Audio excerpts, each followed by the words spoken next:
கியாமத்துடைய நாளில் ஒரு மனிதனை கொண்டு வரப்படும்.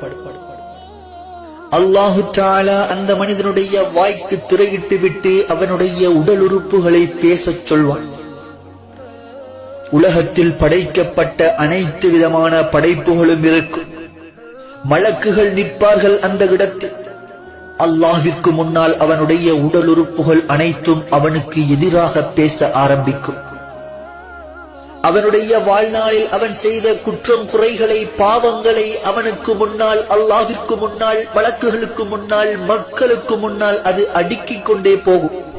அந்த நேரத்தில் அந்த மனிதன் தலை குனிந்து நிற்பான். உலக படைப்புகள் அனைத்துடைய கவனமும் அவன் பக்கமே இருக்கும்.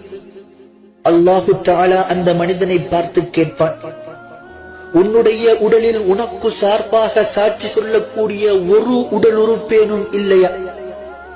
அந்த மனிதனுடைய தலை தொங்கிக் கொண்டே இருக்கும். காரணம், அவனுடைய வாழ்நாளில் செய்த அனைத்து விதமான பாவங்களும் அவனுடைய கண்களுக்கு முன்னால் வந்து கொண்டே இருக்கும். தப்பிக்க இனி வழியே இல்லை என்று அந்த மனிதன் கலங்கி நிற்கும் அந்த தருணத்தில் ஒரு மெல்லிய குரல் கேட்கும், நான் இருக்கிறேன், அவனுக்கு சாட்சி சொல். அவனுக்கு சார்பாக இந்த இடத்தில் வாதிடுவதற்கு நான் இருக்கிறேன் என்ற குரல் வந்த திசை நோக்கி உலக படைப்புகள் அனைத்துமே திரும்பும். அந்த மனிதனுடைய கண் இமை அல்லாஹ்விற்கு முன்னால் வரும். அந்த கண் இமை வந்திய அல்லாஹ், இந்த உலகத்தில் இந்த மனிதன் படைக்கப்பட்ட நாளிலிருந்து மரணிக்கும் வரை செய்த அனைத்து விதமான குற்றம் குறைகளையும் அவனுடைய உடலுறுப்புகள் சொல்லி முடித்து விட்டன. அது உண்மைதான்.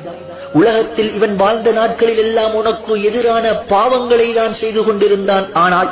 ஆனால் ஒரே ஒரு முறை அவனுடைய வாழ்நாளில் அவன் செய்த அனைத்து விதமான பாவங்களையும் நினைத்து, ஒரு நாள் உன்னை வந்து சந்திக்க வேண்டுமே, அந்த இடத்தில் இறைவனை எப்படி சந்திப்பது என்ற சிந்தனை அவனுக்குள் ஊறி அவனுடைய உள்ளங்கள் நொந்து, கண்கள் கசங்கி கண்ணீர் வந்தது. அந்த கண்ணீர் எண்ணெய் நடைத்தது. அது மட்டுமே அவனுடைய வாழ்நாளில் செய்த நன்மை. இதை வைத்து அவனுடைய பாவங்களை நீ மன்னிக்க முடியுமானால் மன்னித்து விடு என்று அந்த இமை கூறிய அடுத்த கணம், அது போதும், அவனை நான் மன்னித்து விட்டேன் என்று அல்லாஹு தஆலா ஒரு துளி கண்ணீர் இறையச்சத்தின் காரணமாக வெளிப்பட்டதன் விளைவும் அம்மனிதன் மன்னிக்கப்பட்டு சொர்க்கத்திற்கு அனுப்பி வைக்கப்படும் நெகிழ்வூட்டும் நிகழ்வும் கியாமத்துடைய நாளில் நடைபெறும்.